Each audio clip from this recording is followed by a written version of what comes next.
কলমি শাক কিন্তু সবাই কম বেশি অনেক বেশি পছন্দ করে। আর যদি কেউ কলমি শাক দিয়ে এরকম দুর্দান্ত একটা রেসিপি তৈরি করে নেয়, সেটা কিন্তু মাছ মাংসের স্বাদকেও হার মানাবে। আসসালামু আলাইকুম, I am chef Sumaiya. Welcome back to Ranas Shampa cooking recipe. আজ আমি আপনাদের সাথে শেয়ার করব কলমি শাকের একটা দুর্দান্ত রেসিপি। তার জন্য আমি কলমি শাকের এই আগাগুলাকে এভাবে ছোট ছোট করে ছাড়িয়ে তারপর খুব ভালোভাবে ধুয়ে পরিষ্কার করে নিয়েছি। আর এই শাকগুলোকে আমি কাটবো না, এভাবেই রেখে দেব আজকের রেসিপিটা তৈরির জন্য। কেন আমি এভাবে রেখে দেব, আমার রেসিপিটার সাথে থাকলে বুঝতে পারবেন। যারা যারা আমার ভিডিওটি দেখতেছেন কিন্তু এখনও লাইক দেন নাই, আমার ভিডিওটির কোনো অংশ যদি ভালো লেগে থাকে অবশ্যই একটা লাইক দিয়ে দেবেন। এখানে আমি বুটের ডাল নিয়েছি, আস্ত বুট। এই ডালটা দিয়ে আমি আজকের রেসিপিটা তৈরি করব। এখন আমি ডালগুলা খুব ভালোভাবে ধুয়ে পরিষ্কার করে নিয়েছি। তারপর এই ডালগুলো আমি 3 থেকে 4 ঘন্টার মতো ভিজিয়ে রেখে দেব। এই কলমি শাকের রেসিপিটা তৈরির জন্য অবশ্যই কিন্তু এই আস্ত বুটের ডালগুলোকে এভাবে ভিজিয়ে রেখে দিতে হবে। চলে আসলাম চুলাতে। আমি প্রথমে কলমি শাকগুলোকে দিয়ে নেব। আমি কিন্তু 3 থেকে 4 ঘন্টা পর এই রেসিপিটা তৈরি করতে এসেছি। অলরেডি ডালগুলা 3 থেকে 4 ঘন্টার মতো ভিজিয়েও নিয়েছি। দিয়ে দিচ্ছি সামান্য পানি, যাতে কলমি শাকটা খুব দারুণভাবে সিদ্ধ হয়ে যায়। এখন দিয়ে দেব আমি কাঁচামরিচ চেরা, তারপর দিয়ে দেব পেঁয়াজ কুচি, তারপর রসুন কুচি। অবশ্যই কিন্তু এই রেসিপিটা তৈরিতে আমি যে সকল উপকরণগুলো ব্যবহার করছি, আপনারা যদি এই রেসিপিটা তৈরি করেন অবশ্যই এই উপকরণগুলো দিয়েই রেসিপিটা তৈরি করে নেবেন। আর আমার ভিডিওটা স্কিপ করবেন না। দিয়ে দিচ্ছি স্বাদ মতো লবণ। এখন আমি একটা ঢাকনা দিয়ে ঢেকে রেখে দেব 5 থেকে 7 মিনিটের মতো, যাতে কলমি শাকটা দারুণভাবে সিদ্ধ হয়ে যায়। আর চুলার জালটা অবশ্যই মিডিয়াম টু লো হিটে রাখতে হবে। ঢাকনা দিয়ে ঢেকে দিয়েছি। ফিরে এসেছি 7 মিনিট পর।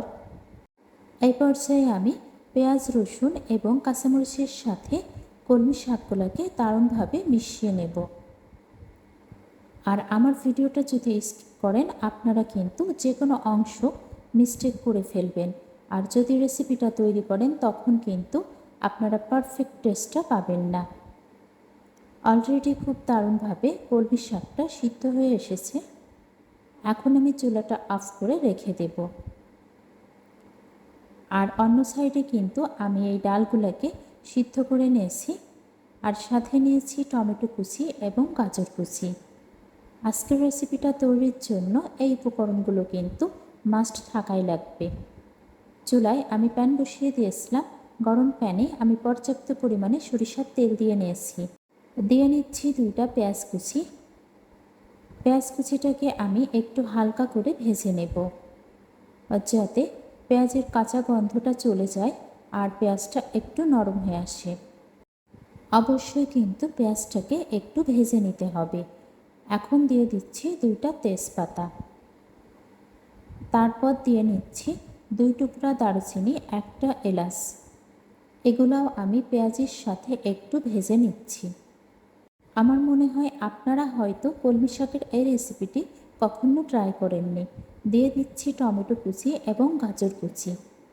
টমেটো কুচি এবং গাজর কুচিটা দেওয়ার কারণে এর কালারটা যেমন সুন্দর আসবে, খেতেও কিন্তু অনেক বেশি মজা লাগবে। দিয়ে নিচ্ছি স্বাদ মতো লবণ।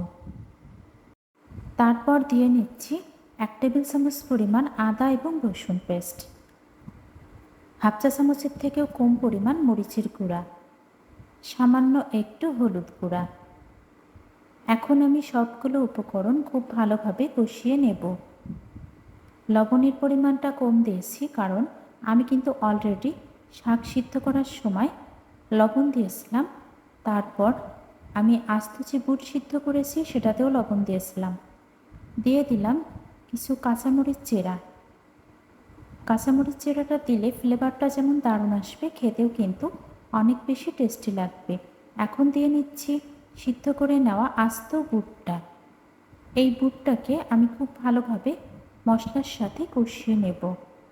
টমেটো এবং গাজর দেওয়ার কারণে কালারটা যে শুধু সুন্দর আসবে তা না, এর টেস্টটাও কিন্তু দ্বিগুণ বেড়ে যাবে। আস্ত বুটগুলাকে কষানো হয়ে গেছে। দিয়ে নিচ্ছি হাফ চা চামচ জিরা গুঁড়া, হাফ চা চামচ পরিমাণ ধনিয়া গুঁড়া, হাফ চা চামচ পরিমাণ গরম মশলা গুঁড়া। আবারও আমি খুব ভালোভাবে বুটের সাথে মিশিয়ে নেব মশলাগুলাকে। যেহেতু এখানে আমি গুঁড়া মশলা ব্যবহার করেছি, তাই কিন্তু মশলাটা পরে অ্যাড করেছি। এভাবে করে যদি কলমি শাক রান্না করা যায়, বাসায় বাচ্চা থেকে শুরু করে বড়রা পর্যন্ত অনেক বেশি পছন্দ করবে। অলরেডি আমার বুটের ডালগুলাকে কষিয়ে নেওয়া হয়ে গেছে মশলার সাথে। এবার দিয়ে নিচ্ছি হাফ কাপ পরিমাণ পানি। পানিটা যখন ফুটে আসবে সেই পর্যায়ে আমি দিয়ে দেব সিদ্ধ করে নেওয়া কলমি শাকগুলাকে। আর এই কলমি শাকের এক্সট্রা যে পানি আছে সেটা কিন্তু আমি দেব না, পানি থেকে ছেঁকে শুধু শাকগুলা দিয়ে নেব। তারপর আমি কিভাবে আজকের রেসিপিটা তৈরি করব সেটা আপনারা দেখতে থাকুন। যারা যারা এখনও আমার ভিডিওটার সাথে আছেন সবাইকে অসংখ্য অসংখ্য ধন্যবাদ এতক্ষণ ধৈর্য সহকারে আমার রেসিপিটা দেখার জন্য। আমি শাকগুলোকে এভাবে মিশিয়ে নিচ্ছি। আর কি যে দারুণ একটা গন্ধ বের হয়েছে বলার মতো না। আমি কিছু পেঁয়াজ ভেজে নিয়েছি।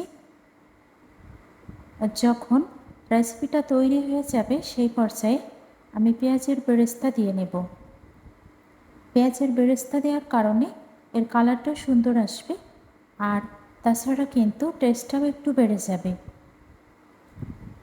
পেঁয়াজের বেরেস্তাটা আমি অর্ধেক দিয়ে নিচ্ছি, আর বাকি অর্ধেক আমি ডেকোরেশনের সময় দিয়ে নেব। এভাবে করে আমি আজকের রেসিপিটা তৈরি করে নিচ্ছি। আপনারা যারা যারা কলমি শাক খেতে পছন্দ করেন না, আমার রেসিপি ফলো করে একবার ট্রাই করে দেখতে পারেন। ট্রাস্ট মি, আপনিও কিন্তু কলমি শাকের প্রেমে পড়ে যাবেন। এতটা লোভনীয় এবং মজাদার রেসিপি। আমি একটু ভালোভাবে আবারও মিশিয়ে নিচ্ছি। এটাকে আমি চুলার উপরে 5 থেকে 7 মিনিটের মতো চুলা অফ করে রেখে দিয়েছিলাম। তারপর একটা সার্ভিং প্লেটে উঠিয়ে নিচ্ছি। দেখতে যতটা দারুণ হয়েছিল, খেতে কিন্তু তার থেকে অনেক বেশি মজাদার হয়েছিল। বাকি পেঁয়াজ বেরেস্তাটা আমি দিয়ে নিয়েছি। যারা যারা আমার রেসিপিটার সাথে ছিলেন সবাইকে অসংখ্য অসংখ্য ধন্যবাদ। আর আমার আজকের রেসিপি কেমন হয়েছে কমেন্ট বক্সে জানাতে কিন্তু ভুলবেন না। সবাই ভালো থাকবেন, সুস্থ থাকবেন। ফিরে আসবো ইনশাল্লাহ আবারও নেক্সট কোনো রেসিপি নিয়ে। আর আমার আজকের এই দুর্দান্ত রেসিপি আপনি কিন্তু বাসাতে ট্রাই করতে ভুলবেন না। আর যদি রেসিপিটা ট্রাই না করেন অবশ্যই কিন্তু আপনিও এত লোভনীয় রেসিপিটা মিস করবেন। সবাইকে আসসালামু আলাইকুম, আল্লাহ হাফিজ। Thanks for watching. দয়া করে খাবার নষ্ট করবেন না, প্লিজ ডোন্ট ওয়েস্ট ফুড।